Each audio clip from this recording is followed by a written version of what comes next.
Okay, so if you're seeing this, then I recently hit 1,000 subscribers, which that's been a big goal for me for a long time, and I wasn't sure how to celebrate it. I like seeing numbers go up, but I wasn't sure what I was going to do when I got there? So, a while back, I asked you guys what you would like to see from me for a celebration, and the response was overwhelmingly a request for me to design a Precure or Magical Girl series. So that's what we're going to do. I admit that I'm not really someone who's usually into these sorts of fan created seasons or series, so I don't know what the design conventions for them usually are or what kind of information people usually give, but we're going to go with it because it's what you guys wanted to see. Like, I have thought before about what would be a cool theme for a Magical Girl season, but I've never usually gone deeper than that on the idea of designing one, so go easy on me, alright? And as a blanket statement about any of this, you can feel free to draw or write about any of the things I mention if the inspiration strikes you. I'm not expecting anything like that, obviously, but if this scratches that creative itch for you, you have my blanket permission to have fun. And forgive this video for maybe not having a ton of visuals. I'm not super great with art, as I am definitely more of a writer, so you're not going to be getting any designs from me to go along with everything that I'm telling you. If we're going to have a Magical Girl series, we're going to need a theme, and I should state right off the bat that I am not designing a Precure season. I might borrow a little from Precure, but the season itself is not intended to be Precure for two reasons. For one, while Toei has tried to shake things up here and there are a lot of conventions that they still hang on to quite a bit. And I think the Precure model would be a little too limiting for what I am considering for what I would do if I was given free reign to make whatever I wanted. And for two, I am not aiming for the Precure target demographic. Precure's target demo, despite how many outside it have fallen in love with the series, has always been very young girls. And yeah, while I do believe that you can smuggle some dark baggage under those puffy pink petticoats, I'd like for a little more freedom than that target demo and airing time would allow me. The demographic we're going to be aiming for is a little more in the preteen range. Not quite into fully young adult territory, but approaching it for sure. And yeah, I know realistically that a full out Magical Girls series likely would not find traction for that demographic from a network, but we're going with it, okay? We're going to set aside realism here.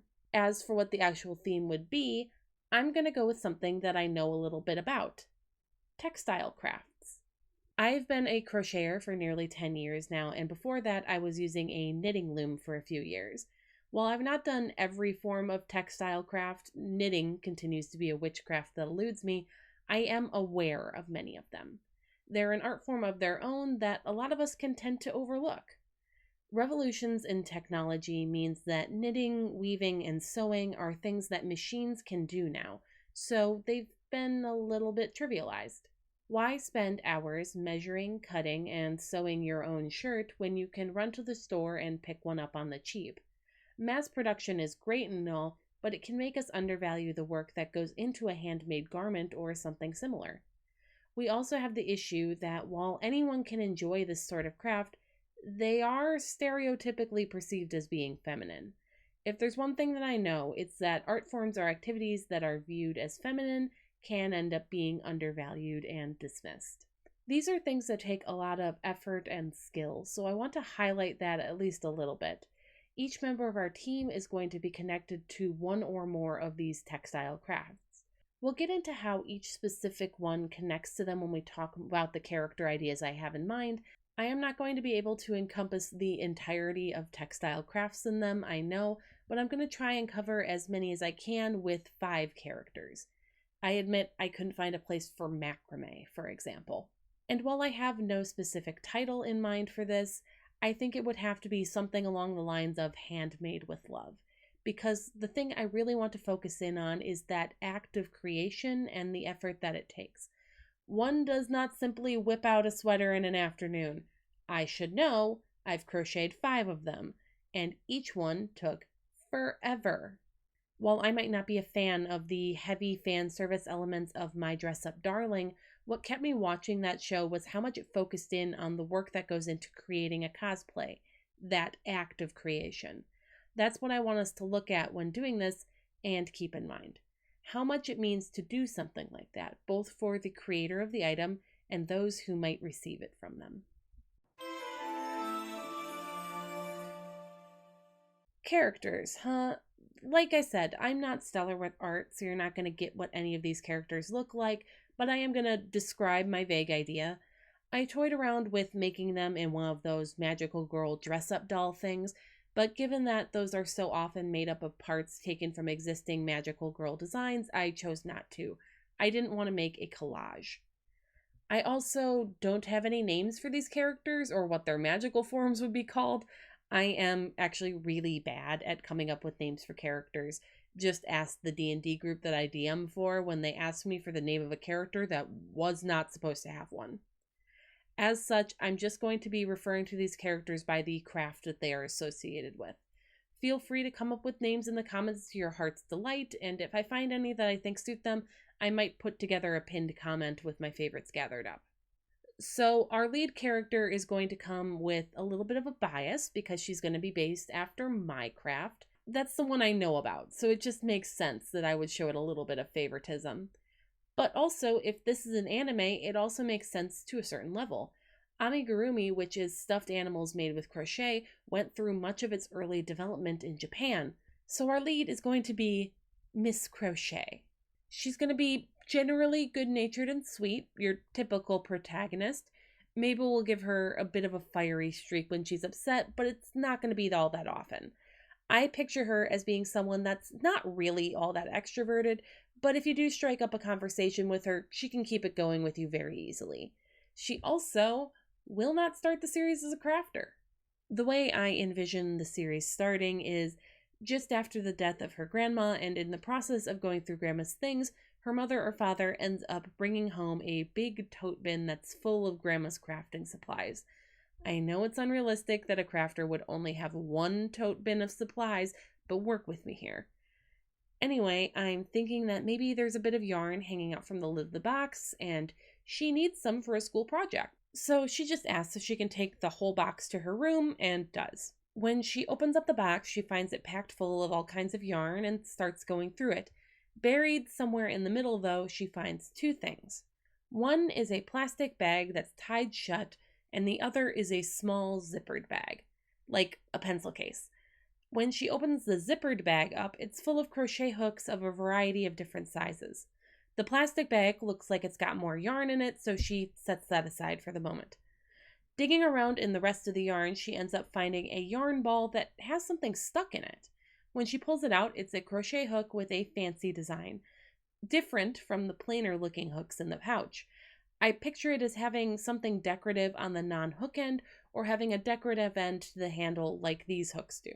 It gets a subtle magic shine over it, and that same shine happens on the button eyes of her stuffed bunny on the shelf, which I picture looking something like this. Her bunny gets up and starts moving around. Grandma made it before she was born with this hook, and that's where the plot kicks into gear.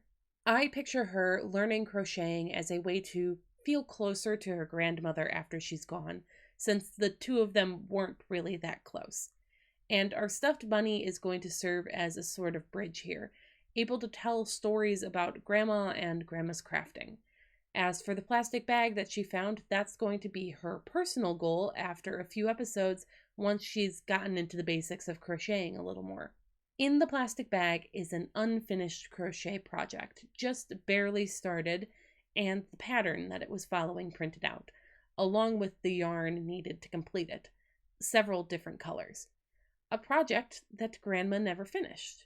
While it won't have any bearing on the main plot or be the thing that needs to be finished to stop the big bad, this is going to be Crochet's personal goal. She wants to finish this project that her grandma wasn't able to. She just needs to build up the skills in order to actually be able to do that because she is very much a beginner. And surprise, surprise, she will manage to do that by the end of the season. I don't have a complete idea of what the project would be, but as she learns, I see her really falling in love with making crochet stuffed animals, so I am sure that it would be one of those. I was thinking maybe a peacock, because that would be fun, and even if it was a simplified, blobby plushie, the amount of colors and shapes would make it something that was intimidating for a beginner. But one of the big things that is important to me is making sure that Crochet has a little craft knowledge before she begins, so she can be someone who things are explained to. I'm sure you can guess that that fancy hook is her transformation item, sort of like the pens in early Sailor Moon. For the transformation itself, I see her catching a thread on the hook with some of the motions of crochet. A scarf comes from it, wrapping around her to cause her dress to appear.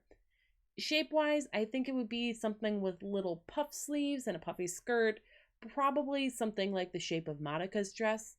I don't picture the dress itself as being crocheted, but the belt around her middle and the bow at the back definitely are, and the petticoat sticking out the bottom of the skirt would have either a scalloped or triangle shape to the edge, like the edge of a crochet blanket.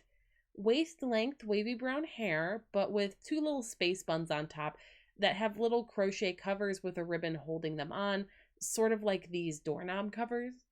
I like to think that there is some element of a pattern of a granny square in the design, but I don't really think that there's a place for it.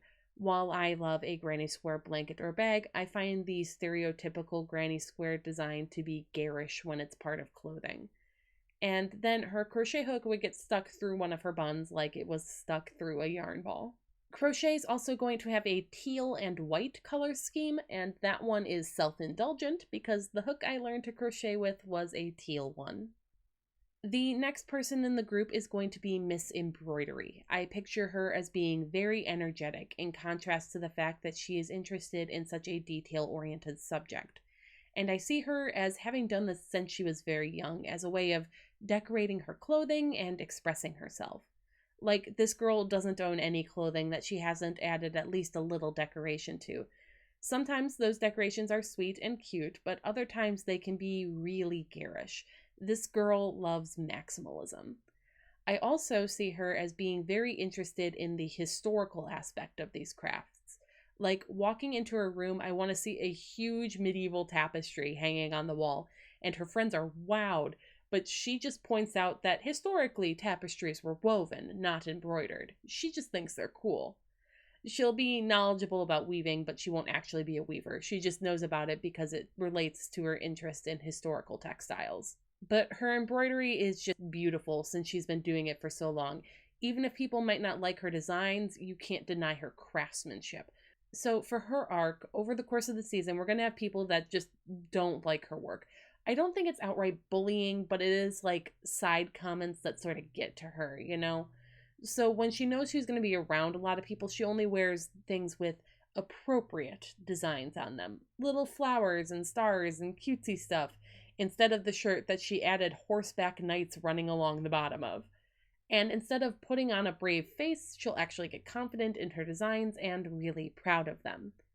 By the end of the season, I want to see her confident enough to be applying to a summer program at the in-universe equivalent of the Royal School of Needlework, which, for those who don't know, is an embroidery school in England that's been around since 1872. It's a way for her to be among her peers and expand her capabilities. The series likely wouldn't show it, but I see her as growing up to work in the conservation of historical garments and tapestries in an academic setting. Her transformation item would be a little pocket sewing kit that light bursts out of when she opens it up, then close up on a bunch of needles stitching a design. When the camera pulls back, that's her skirt. She'll have a two-piece outfit with strands of thread like stitches connecting the two up and down her middle. Her skirt itself would have embroidered vines and roses to match that sort of medieval tapestry style to match her interests, but they would be simplified for the sake of animation, obviously. Her hair is pink and it's already kind of short and choppy, so it'll stay that way, but I picture it pulled up into like a half ponytail and her having a headband of some kind. I'd say a spool of thread on it for decoration, but that's not how embroidery floss usually comes packaged, so I don't know. I definitely see her as having an embroidery hoop on just one hip, though, to give her a slightly asymmetrical design. And her color would be a nice rich purple, the color of royalty, with accents in pink or red. Then we would have Miss Lace, and she is going to be our rich girl character. She's not stuck up or anything, but she carries herself with a lot of pride. She's also very generous and regularly picks up supplies for the other girls, but gives it to them in a you need this sort of way instead of like it's a gift, and then gets flustered when she's thanked. I also see her as being very particular about the terms used for things and correcting people when they use the wrong one. Pedantic, but not a snob, if that makes sense. One thing I really want is for her to be in love with handmade lace making. Like, machine lace is the only thing she turns up her nose at. Though I would want there to be one episode where she gets softened on this a little bit by getting reminded just how expensive lace would be for the average person if there was only handmade lace, and how few people would have any at all. But, like, she still takes pride in her lace work and only wears lace that she has made. She's also going to be the first one that's going to have like a subcraft, because bobbin lace isn't super portable. She's also going to be into tatting, since that's a form of lace making that she can do on the go. I want to see her fingers just flying when making it. I don't have a super specific arc nailed down for lace, but I have a basic idea. The one that comes to mind is that maybe her father is remarrying, and she's not thrilled about that because the two of them have been very close since her mother passed, and it feels like this new person her father is seeing might get between them. Maybe there's an incident where she worries that this person is just marrying her father for his money. However, by the end of the season, she's come around and gotten closer to her stepmom. Then, near the end of the season, Lace gifts her stepmother a wedding veil that she edged with her own lace work. I would want there to be a focus on just how long her work takes, so it's clear what an effort she put into this gift, and I would want this to be the first time in the entire season that she gifts something to someone and it's done very sincerely instead of the way she would normally give someone something. For her transformation item, it would be a lace making bobbin. When she transforms, I would want it to multiply in her hand, and then threads spring from them and she starts making a lace, which the camera zooms in on. Then when it zooms back out, the lace would be already on the edge of her dress. And I picture her in a sort of Lolita style, since that gives a lot of room for lace work. Her hair would normally be black, but I want it to go white or silver to sort of match the lace, long and straight, and then I'd like there to be a tatting shuttle as a barrette on one side. Of course, I also want her in Mary Jane's with the lacy edge socks like you put toddlers in because it's just so cute. And I want her bobbins to come back together into one, and then that bobbin to extend and stretch to turn into an umbrella with a lacy canopy. Yes, she can float with this, and no, it doesn't make sense with how many holes are in the lace. Her main color would be a nice pink with white accents from the lace, obviously. In particular, I want her Mary Jane's to be pink, because I think that'd be cute. The last piece of our core group is going to be Mr. Sewing. Yeah, one boy in this magical girl crew, because once again, these are crafts for everyone, so everyone gets to join in. And while he is about sewing, I would like to focus specifically in on him being a quilter. My idea is that this is your student council president, top of the class type, so he's a person with a lot of precision, one of the things you need for quilts. I want him just a little neurotic, a little bit too everything needs to be in the right place. So obviously his arc would be a little bit about loosening up, but not in the way you might think. I want it to come in the form of him being a very strict pattern follower to eventually branching out and getting more creative to make his own patterns instead of just copying what others have done in the past. Like, it's good to learn from those patterns, but it can be fun to come up with your own too. Transformation-wise, I think he'd have a pair of fabric scissors. Cut a bunch of shapes out of shimmery and shiny fabric and then watch those shapes stitch themselves together around him. I'm picturing him in a tailed suit coat that has a sort of quilt pattern to it, but nothing too over the top. I'm thinking a top hat too, make him a little steampunky, with the scissors settling as an accent on the hat band. His look is one that I have the least concrete in my head, since I don't know much about men's fashion. What I do know for sure, though, is that his main color is orange, with some brown, yellow, or red accenting. I want him in fall colors because fall is prime quilt season. And of course, we have a mid-season character. Are you kidding me? There's a major textile craft that I've completely left out so far. Miss Knitting is going to be Crochet's older sister. She would come in at the middle of the season, and I would want her to have taken Grandma's passing a lot harder since Grandma is the one who taught her how to knit. However, I want her to have not knit in a while and have packed all her knitting stuff up, including her needles. And would you look at that? They have fancy decorative ends just like Crochet's hook does. And they were a gift from Grandma. I also want her and Crochet to not get along all that well until the mid-season brings Knitting's transformation. But even after that, I want them to kind of argue about knitting or crocheting being better than the other. And I want that to be the only argument about craft superiority in the entire thing because the both of them are being very stupid. I want to be made clear and have the both of them come to the understanding that each craft has its strengths and weaknesses. I also want knitting to have fallen afoul of the sweater curse. For anyone who doesn't know what that is, the sweater curse is a joke/superstition inside crafting circles that if you make a sweater for a friend or significant other, that friendship or relationship will end either before you finish it or slightly after. I want Knitting's needles to be sitting in her closet in the half-finished sleeve of a sweater. I'm not entirely sure just who it was meant to be for, but I am thinking it was a friend of hers, with there being a little bit of a romantic undertone when she talks about it. I want her to have a lot of feeling behind the sweater that just came crashing down around her when the relationship imploded. And I don't know if I want her making up with this person to be part of her plot. I could go either way about that. On one hand, if we go for that romantic undertone, I would want her to be happy and I would want her to have closure. But on the other hand, sometimes relationships just end and we don't get that closure, you know? Either way, I want her to finish the sweater for herself as a sign of self-love rather than finishing it for the sake of someone else. Her transformation item would obviously be those knitting needles, which makes us wonder just what Granny was getting up to. But we're never actually going to dive into that. I like to leave that as something that's like open to speculation so people can get creative with it.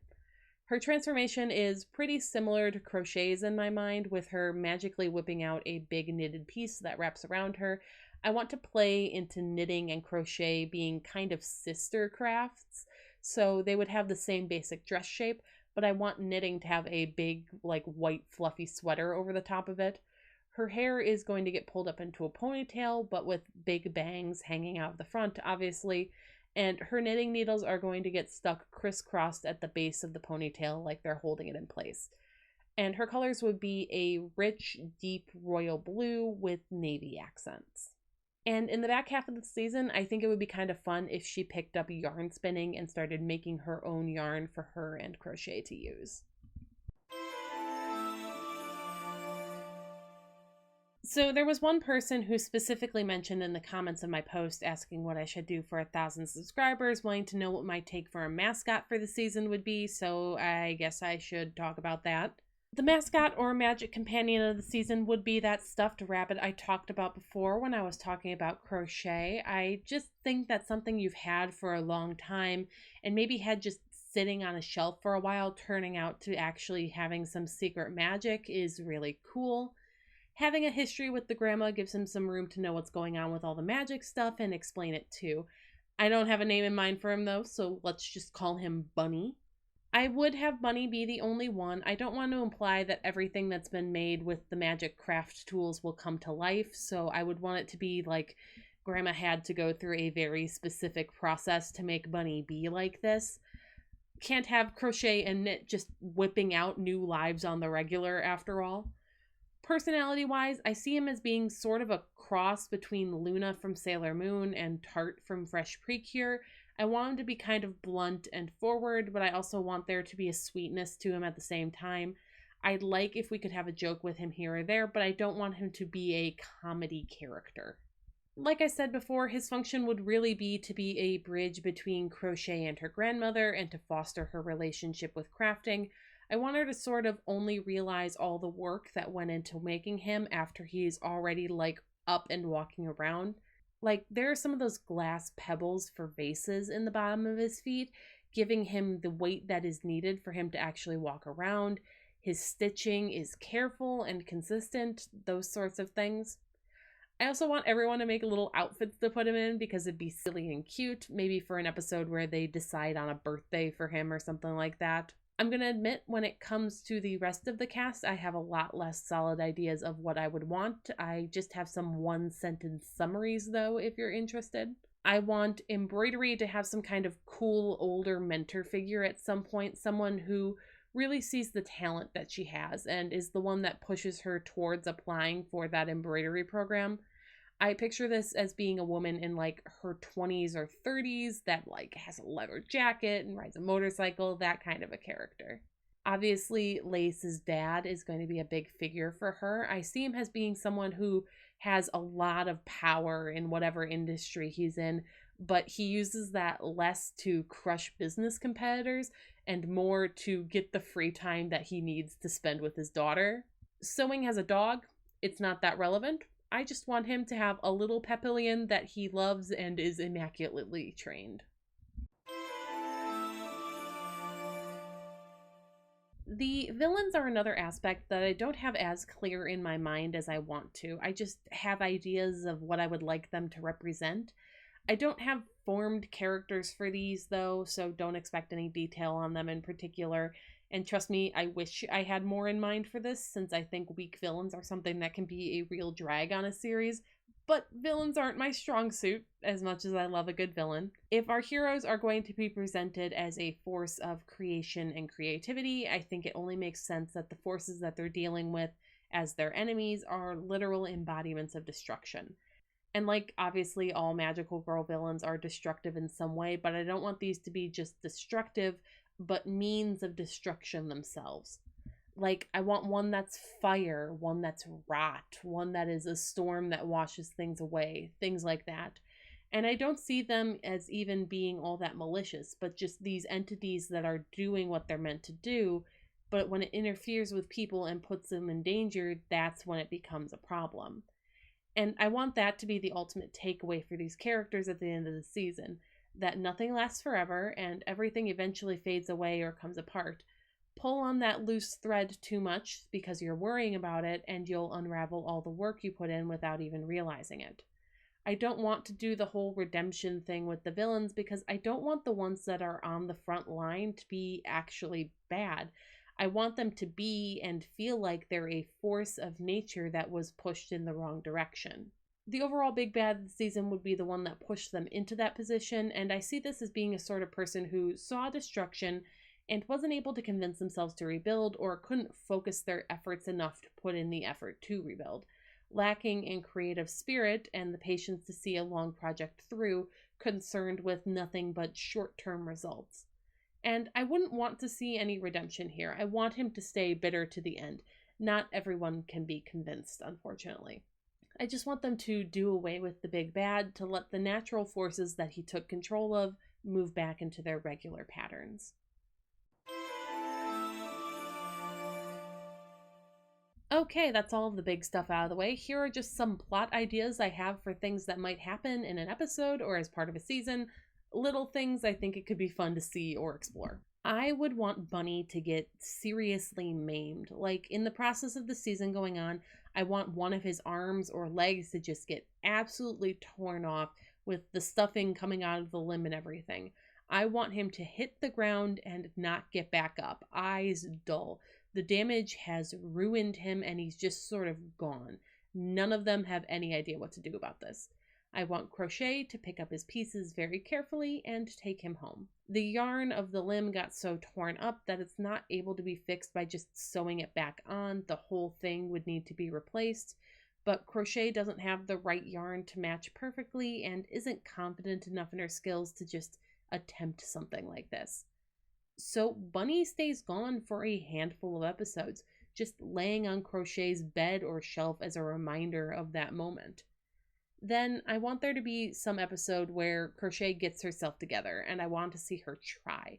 She sits down and spends a lot of time trying to perfectly make a new limb for this stuffed bunny, and it's not perfect at all. It's a little too long, the color is completely different, it's just not the same. And she's frustrated, but she sews it on him anyway.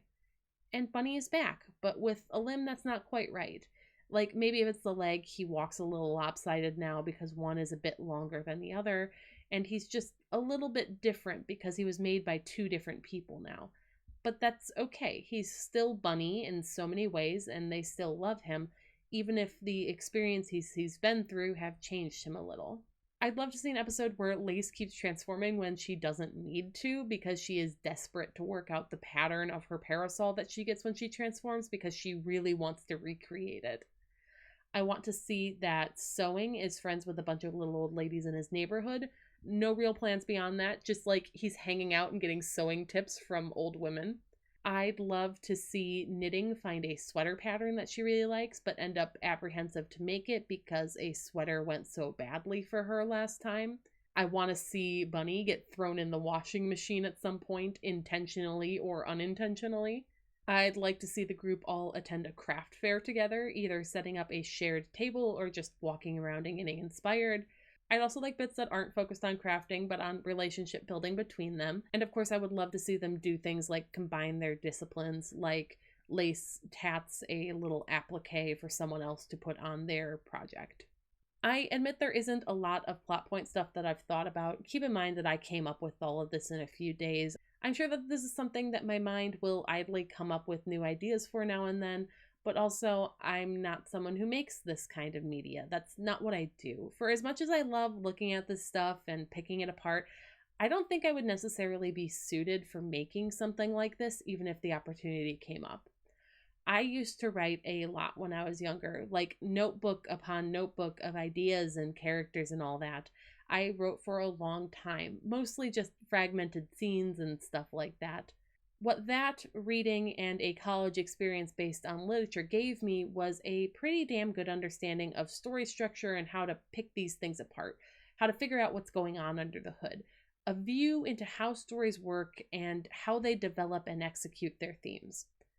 However, despite all that time I spent writing about stories and adventures when I was younger, I don't really do that much anymore, despite the fact that I've had plenty of ideas. Oh, I dabble, of course, to keep the creative juices flowing or when I need a break from writing videos, but it's just for fun now, not anything that I let anyone actually see. And it's still just disjointed scenes and ideas, not anything solidly plotted out or concrete. Because I realized as much as I enjoy it, fiction writing isn't a super huge strength of mine.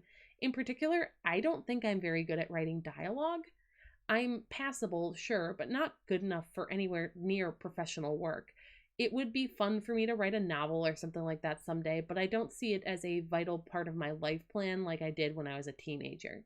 All that said, I do want to thank the people who suggested this as my 1,000 subscriber celebration topic. It gave me a chance to flex that creativity in a way I haven't in a while. And that's been super fun. And like I said at the top of the video, if any of this is stuff that you find fun and want to play around with, that is perfectly fine. Though it's just for fun. It's a completely different story if you're going to try and do anything commercial with my ideas, obviously. Though I doubt you guys will.